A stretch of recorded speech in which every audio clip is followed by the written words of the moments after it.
होळीच्या अग्नीत जळून जावो निराशाची छाया काळी, एकमेकांचे तोंड गोड करू देऊनी पुरणपोळी.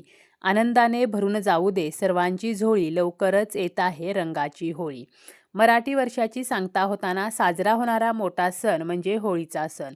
संपूर्ण भारतात वेगवेगळ्या पद्धतीने होळी साजरी केली जाते. मराठी वर्षाचा शेवटचा महिना म्हणजे फाल्गुन महिना. फाल्गुन पौर्णिमेलाच होळी हा सण येत असतो आणि होळी म्हणजे रंग, प्रेम आणि वसंत ऋतूचा उत्सव. या सणादरम्यान लोक जे आहेत तर ते एकत्र येतात आणि होळी साजरी करत असतात. हिवाळ्याचा शेवट आणि वसंत ऋतूची सुरुवात दर्शवणारा सण म्हणजे हा होळीचा सण, जो फाल्गुन पौर्णिमेला म्हणजेच हुताशनी पौर्णिमेला येत असतो. हा सण 5 दिवस साजरा केला जातो. होळीपासून रंगपंचमीपर्यंत हा सण साजरा करतात. परंतु होळी आणि होळीच्या दुसऱ्या दिवशी धुलिवंदन, तर या 2 दिवसांना अतिशय महत्त्व आहे. धुलिवंदन म्हणजे जमिनीला, आपल्या मातीला नमस्कार करण्याचा दिवस. तर असा हा जो होळीचा दिवस आहे, तर या दिवशी आपण होळीमध्ये नारळ अर्पण करत असतो. परंतु नारळ अर्पण करताना तो आपल्याला योग्य पद्धतीने अर्पण करायचा आहे.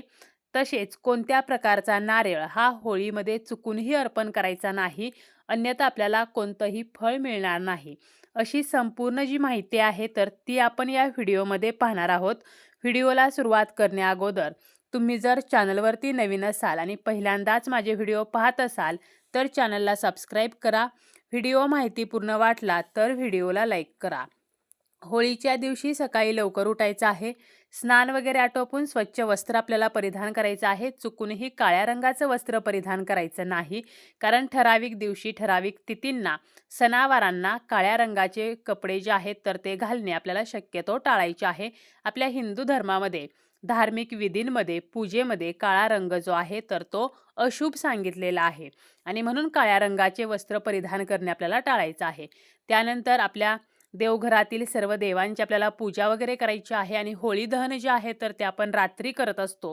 तर होळी दहनाच्या वेळेला आपल्याला एक नारळ जो आहे तर तो होळीमध्ये अर्पण करायचा आहे.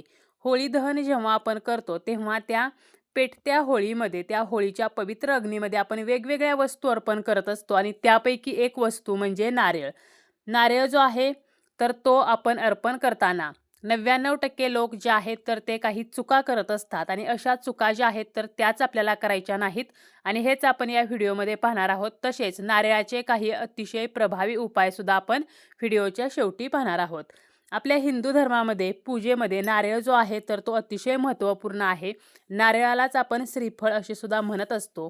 तसेच नारळाचं जे झाड आहे तर त्याला कल्पवृक्ष म्हणून संबोधले जाते.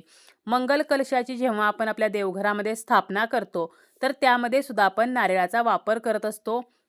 त्याचप्रमाणे आपण जेव्हा एखाद्या देवीची ओटी भरतो त्यामध्ये सुद्धा नारळाला महत्त्व आहे. होळीच्या दिवशी सुद्धा नारळाला अतिशय महत्त्व आहे. होळीमध्ये नारळ अर्पण केल्यामुळे आपल्याला शुभफळ प्राप्त होत असते. आपल्या जीवनातील ज्या आर्थिक समस्या आहेत तर त्या नष्ट होतात. कर्ज फिटण्यास मदत होते. आपल्या जर घराचे कर्ज असेल किंवा गाडीचे कर्ज असेल तर हे कर्ज जर आपले लवकर फिटत नसेल तर आपण या दिवशी आवर्जून होळीमध्ये नारळ जो आहे तर तो अर्पण करायचा आहे. होळी दहनाच्या वेळेला आपण जो नारळ अर्पण करतो तर तो नारळ आपल्याला नवीनच घ्यायचा आहे. चुकूनही अगोदर इतर गोष्टीसाठी वापरलेला नारळ आपल्याला घ्यायचा नाही. शेंडी असलेलाच नारळ घ्यायचा आहे. नारळ सोलून घ्यायचा आहे. त्याचप्रमाणे त्या नारळामध्ये पाणी जर असेल तर ते आपल्याला काढून टाकायचं आहे.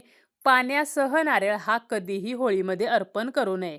नारळाला ज्या ठिकाणी डोळे असतात तर त्या ठिकाणी आपल्याला एक होल पाडायचा आहे आणि पाणी जे आहे तर ते आपल्याला काढून घ्यायचं आहे. हे पाणी आपण जरी पिऊन टाकलं तरीसुद्धा चालेल, परंतु नारळामध्ये पाणी असता कामा नये एवढी एक काळजी आपल्याला घ्यायची आहे. आता यानंतर जेव्हा आपण होळी दहन करतो त्यावेळेला आपण होळी रचतो. वेगवेगळ्या झाडांच्या काटक्या असतील, गवऱ्या असतील तर याचा वापर करून होळी रचली जाते आणि होळी दहन जे आहे तर ते केलं जातं. आता होळीची पूजा झाल्यावर नैवेद्य वगैरे दाखवल्यानंतर मग आपल्याला हा नारळ जो आहे तर तो अर्पण करायचा आहे.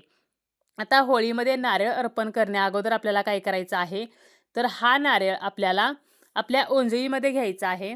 नारळाची शेंडी जी आहे तर ती समोरच्या बाजूला येईल अशा पद्धतीने घ्यायचं आहे आणि आपल्या संपूर्ण घरामधून हा नारळ आपल्याला फिरवायचा आहे.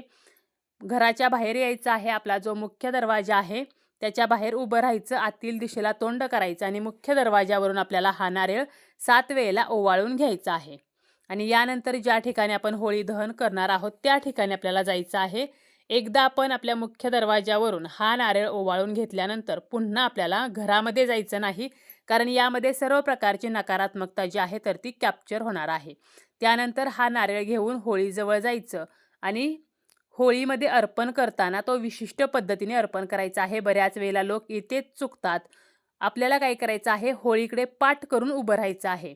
होळीकडे तोंड न करता आपली पाठ जी आहे तर ती होळीकडे करायची आहे आणि आपल्या उजव्या हातामध्ये हा नारळ घ्यायचा आहे आणि आपल्या जीवनातील जी समस्या आहे तर ती आपल्याला मनामध्ये बोलायची आहे आणि ही समस्या नष्ट व्हावी म्हणून आपल्याला श्रीहरी विष्णूंचं स्मरण करायचं आहे. आणि हा नारळ आपल्याला उजव्या हातामध्ये घेऊन आपल्या डोक्यावरून पाठीमागे आपल्याला होळीमध्ये टाकायचा आहे. तर अशा पद्धतीने आपल्याला हा नारळ अर्पण करायचा आहे. होळीकडे तोंड करून आपल्याला हा नारळ चुकूनही अर्पण करायचा नाही. घरातील जी कर्ती व्यक्ती आहे तर त्या कर्त्या व्यक्तीने जरी हा उपाय केला तरी सुद्धा चालेल. तर अशा विशिष्ट पद्धतीने आणि योग्य पद्धतीनेच हा नारळ जो आहे तर तो अर्पण करायचा आहे. आता आपण या दिवशी नारळाचे काही छोटे छोटे जे उपाय आहेत तर ते उपाय सुद्धा करू शकतो, ज्यामुळे आपल्या जीवनातील समस्या ज्या आहेत तर त्या नष्ट होतील. आता आपल्याला उपायासाठी लागणार आहे तो म्हणजे एक नारळ. अगोदर बघितल्याप्रमाणे नारळ जो आहे तर तो आपल्याला सोलून घ्यायचा आहे. त्याच्यातील जे पाणी आहे तर ते पाणी आपल्याला काढून घ्यायचं आहे आणि या नारळामध्ये आपल्याला जर शुद्ध गाईचे तूप मिळाले तर पूर्णपणे या नारळामध्ये तूप भरायचं आहे आणि जर आपल्याला तूप नाही मिळालं गाईचं तर म्हशीचं तूप जर असेल तर त्यामध्ये थोडीशी हळद टाकायची आणि ते तूप आपल्याला भरायचं आहे. जर आपल्याला गाईचं पण आणि म्हशीचं सुद्धा तूप नाही मिळालं तर डालडा आपल्याला त्यामध्ये भरायचा आहे. यानंतर आपल्याला काय करायचं आहे, तर एक कोरं पान घ्यायचं. त्यावरती आपल्याला समस्या लिहायची आहे. आपली जी काही अडचण आहे, जी आपली इच्छा आहे किंवा जी आपली समस्या नष्ट व्हावी असं आपल्याला वाटतं, ती समस्या थोडक्यात लिहायची आहे आणि त्या कागदाची आपल्याला घडी घालायची आहे. त्या नारळावरती तो कागद ठेवायचा आहे आणि हा नारळ आपल्याला संपूर्ण गुंडाळून घ्यायचा आहे काळ्या किंवा लाल धाग्याने. नारळाचा कोणताही भाग दिसणार नाही अशा पद्धतीने हा नारळ आपल्याला गुंडाळून घ्यायचा आहे.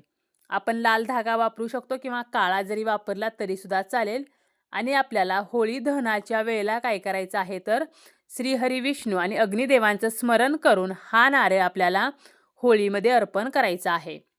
यामुळे सुद्धा आपल्या जीवनातील बऱ्याचशा ज्या अडचणी आहेत तर त्या नष्ट होत असतात. आर्थिक समस्या ज्या आहेत तर त्या सुद्धा कमी होत असतात. तर अशा प्रकारे हा सुद्धा आपण एक नारळाचा उपाय करू शकतो.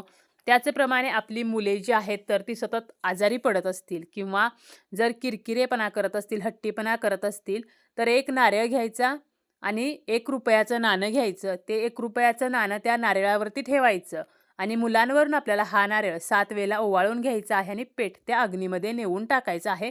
हा सुद्धा अतिशय साधा सोपा नारळाचा उपाय जो आहे तर तो आपण करू शकतो. त्याचप्रमाणे नारळावरती कापूर ठेवायचा, तो कापूर प्रज्वलित करायचा आणि मग तो नारळ होळीच्या अग्नीमध्ये अर्पण करायचा. यामुळे सुद्धा आपल्या बऱ्याचशा ज्या समस्या आहेत तर त्या नष्ट होत असतात. तर असे नारळाचे जे छोटे छोटे उपाय आहेत तर ते सुद्धा आपण करू शकतो आणि योग्य पद्धतीने आपल्याला हा नारळ जो आहे तर तो होळीमध्ये अर्पण करायचा आहे. जर आपण योग्य पद्धतीने हा नारळ अर्पण केला नाही तर मात्र आपल्याला याचे कोणतेही शुभफळ मिळणार नाही.